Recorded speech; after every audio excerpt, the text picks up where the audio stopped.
The Mediator's Gambit. The massive space station called Nexus floated like a metal giant in the dark void between 7 warring star systems. Its corridors buzzed with tension as delegates from across the galaxy gathered for what many believed would be the final peace summit before total war consumed everything. Dr. Sarah Chen walked through the station's main corridor, her simple human clothing a stark contrast to the elaborate armor and ceremonial robes of the alien delegates around her. She carried only a small briefcase and wore a calm expression that seemed almost out of place in the war-hungry atmosphere.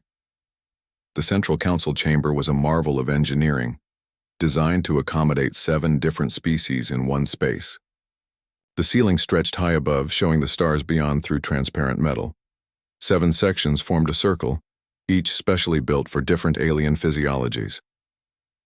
Commander Vex of the Zephyrians stood in his section, his crystalline body catching and reflecting the chamber's lights. The Zephyrians were beings of living crystal who communicated through light patterns and had controlled the energy-rich Vega sector for 300 years.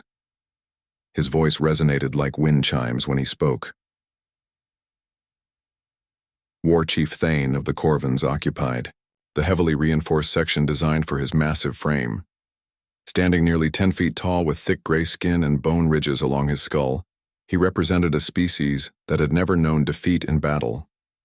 The Corvins had conquered 12 systems through pure military might. Hive Mother Zess of the Arachnoids skittered into her web-like section, her 8 legs moving with deadly grace. Her species operated as a collective mind, making decisions instantly across billions of individuals. They controlled the Outer Rim territories through their vast numbers and hive intelligence. The other delegates took their positions. The Aquatic Depths sent Ambassador Tidal, whose environmental suit contained the high-pressure water his species needed to survive. The Shadow Fleet was represented by Wraith Commander Void, a being whose form seemed to shift between solid and gas. The plant-like Verdani sent their speaker, Root Sage Bloom, whose body was a beautiful fusion of flowers and bark. Finally, the Iziedai machine intelligence of the synthesized sent Unit Prime 7, a sleek robotic form with glowing blue circuits. Sarah took her seat in the simple human section, looking small among the impressive alien delegates.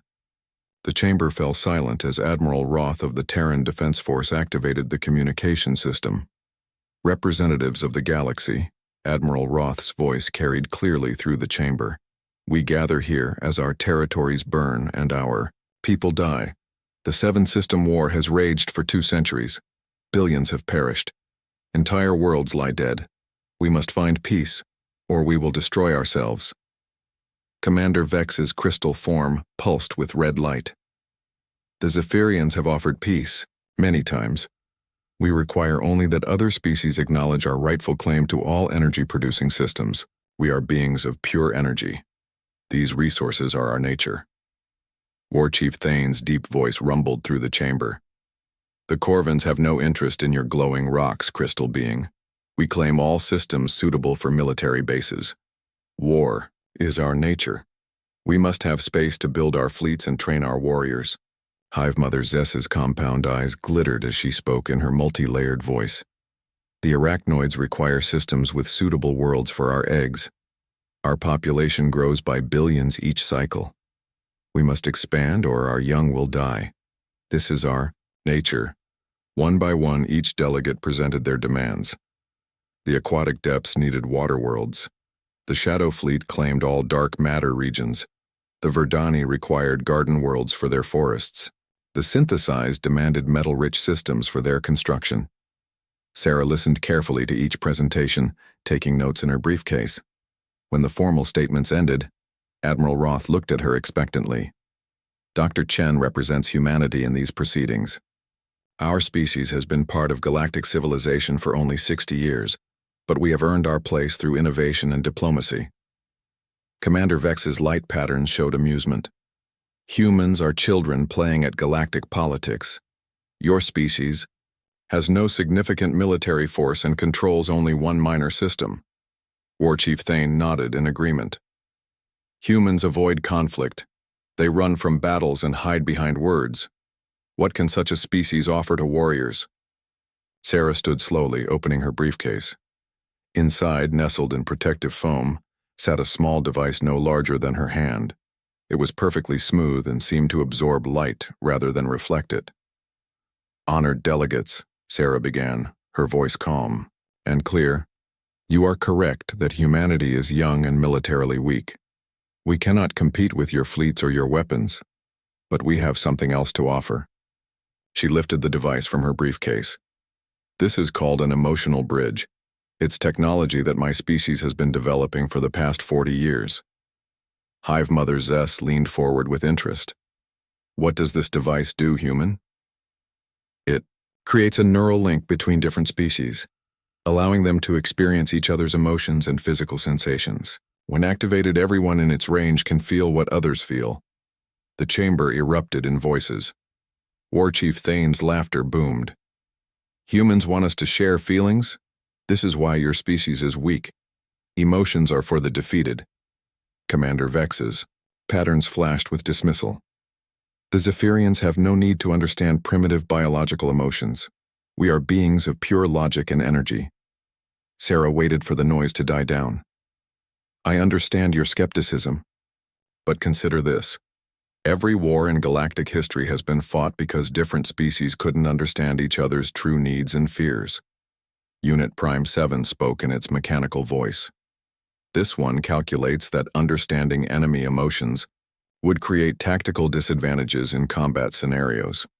"That's exactly the point," Sarah replied. "What if understanding each other made combat unnecessary?" The delegates looked at each other with expressions ranging from confusion to outright hostility. Wraith Commander Void's shifting form darkened. "The Shadow Fleet has survived by remaining hidden and striking without warning. Feeling our enemies' emotions would make us vulnerable." Root Sage Bloom's flower petals rustled. "The Verdani appreciate the beauty of emotional connection, but we require worlds to grow. Pretty feelings cannot change physical needs." Ambassador Title's voice bubbled through his water suit. "The depths agree. Ocean worlds are necessary for our survival. No amount of emotional understanding can create new water worlds." Sarah nodded. "You're right that emotional understanding can't create new worlds, but it can help you find solutions you haven't considered. When you truly understand what drives your neighbors, new possibilities emerge." Admiral Roth stepped forward. "The human proposal is this. Allow Dr. Chen to activate her device for just 1 hour. Experience what your fellow delegates feel. If it doesn't change anything, we'll never mention it again." The chamber fell silent. Finally, War Chief Thane spoke. "And if we refuse this human experiment?" Sarah's expression remained calm, but her next words carried weight. "Then humanity will choose sides in the coming war. Our technology may not be military, but it has other applications. We've learned much about galactic civilization in 60 years. Commander Vex's patterns flashed with anger. "Are you threatening us, human child?" "I'm offering you a choice," Sarah replied. "Experience something new, or continue on a path that leads to mutual destruction." The delegates conferred among themselves in their various languages and communication methods. Lights flashed, chemicals released, electromagnetic signals passed. Finally, Hive Mother Zess spoke for the group. "The collective consciousness of the 7 species rejects your proposal, human. We are not interested in your emotional games. You have 48 hours to choose which side humanity will support in the final war. Choose wisely." One by one, the delegates left the chamber. Sarah remained seated, still holding her small device. Admiral Roth approached her. "That didn't go as planned," he said quietly. Sarah smiled slightly. "Actually, it went exactly as planned. They think they rejected our proposal, but they've already accepted our real offer." Admiral Roth looked confused. "What do you mean?" Sarah activated a communication device hidden in her briefcase. "Control, this is Chen. Begin Phase 2. All stations are go." Across the galaxy, on 700 different worlds and space stations, small devices that had been disguised as routine maintenance equipment for the past 5 years began to activate. They had been installed by human repair crews, hidden in communication arrays, power stations, and life support systems. Each device was identical to the one Sarah held, but they had been quietly working at low power for years, creating subtle, emotional connections between different species without anyone noticing. The effect had been so gradual that it seemed like natural understanding. Now, as Sarah increased the power to full strength, those connections became impossible to ignore. In his flagship orbiting the Corvin homeworld, War Chief Thane suddenly felt a strange sensation. For just a moment he experienced fear, not his own warrior's courage, but the desperate terror of a Zephyrian child, whose crystal body was cracking under weapon fire. Commander Vex, in his energy palace, felt his light patterns flicker as emotions flooded through him. The protective love of an arachnoid mother shielding her eggs, the deep sadness of a Verdani watching their forest burn. Across the galaxy, the most powerful military leaders in 7 species began to feel what their enemies felt. And for the first time in 2 centuries, the machinery of war began to slow. Sarah looked at her device and whispered, "Let the silent revolution begin." The awakening protocol. The first reports came within hours. Across the galaxy, military operations ground to mysterious halts as soldiers and commanders experienced emotions they had never felt before. War Chief Thane stood on the bridge of his flagship, the Bloodfang, watching his tactical displays with growing confusion. His fleet had been preparing for a massive assault on Zephyrian positions, but something was wrong with his warriors. "Status report," Thane commanded his lieutenant. "Sir, our boarding parties have stopped. They reached the enemy ship, but they're not attacking. They're just standing there."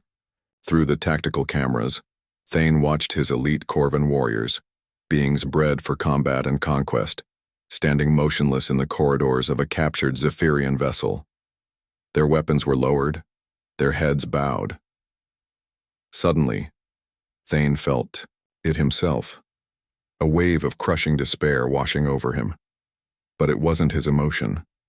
Somewhere nearby, a Zephyrian was dying, and Thane could feel the crystal being's terror as his body shattered under Corvin weapons.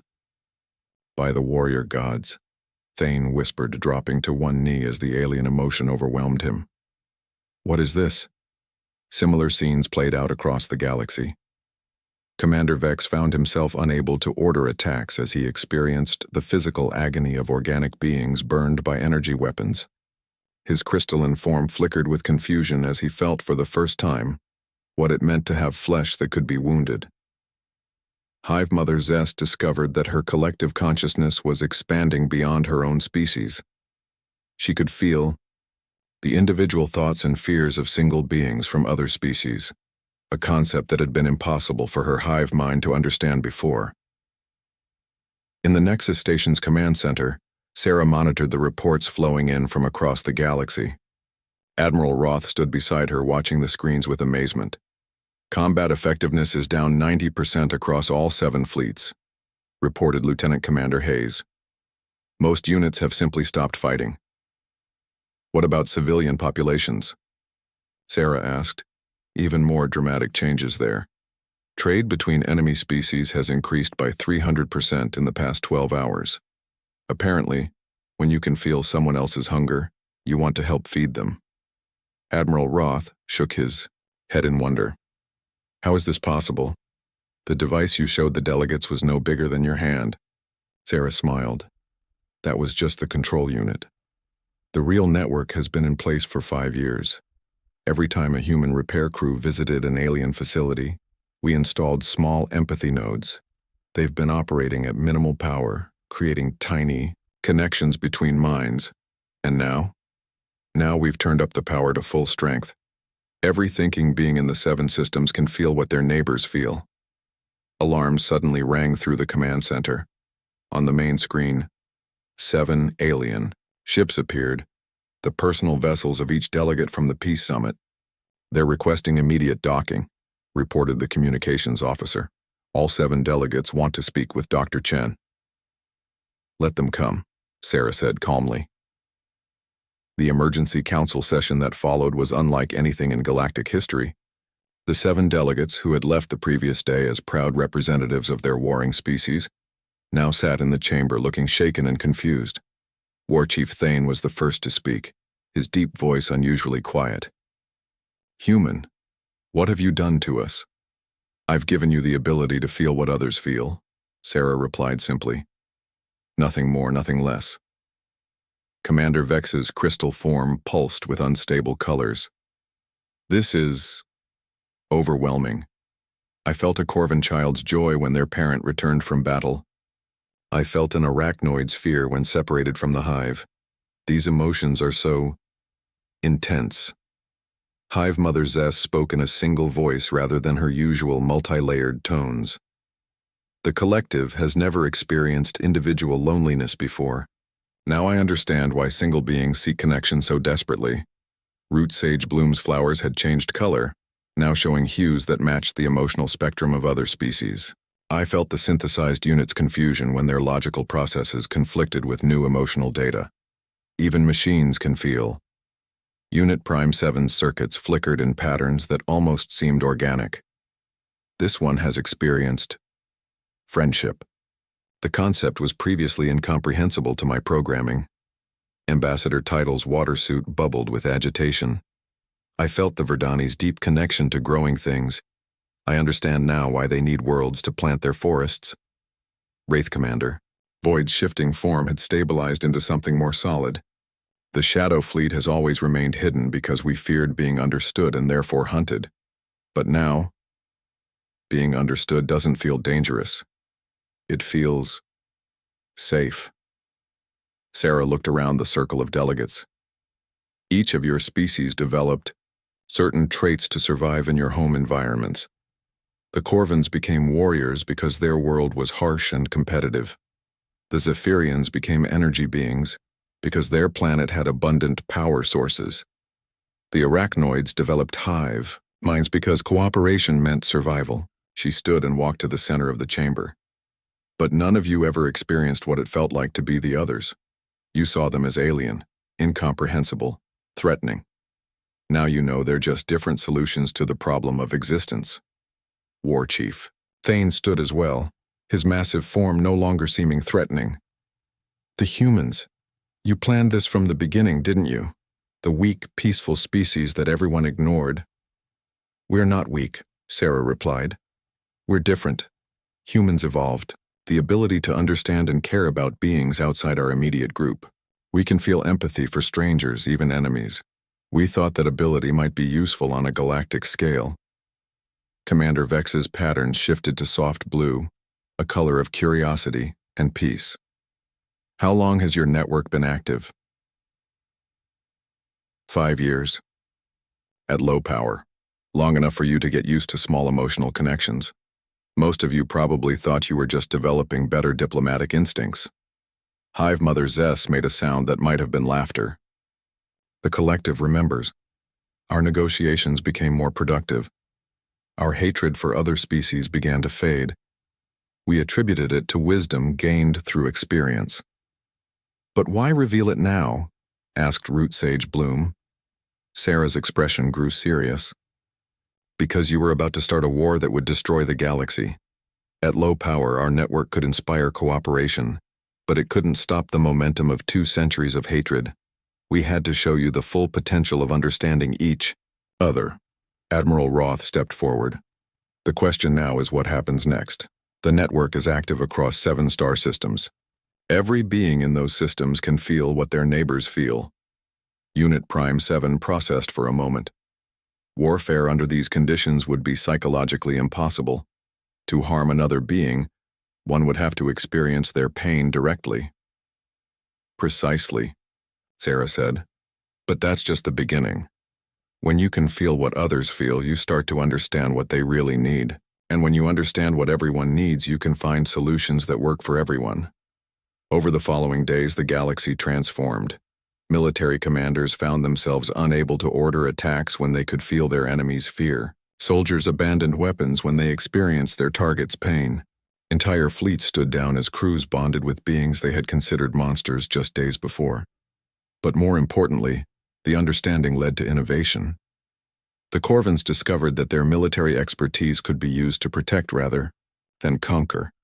The Zephyrians realized their energy mastery could power the entire galaxy. The arachnoids found that their rapid reproduction could be controlled, and their numbers used for peaceful expansion.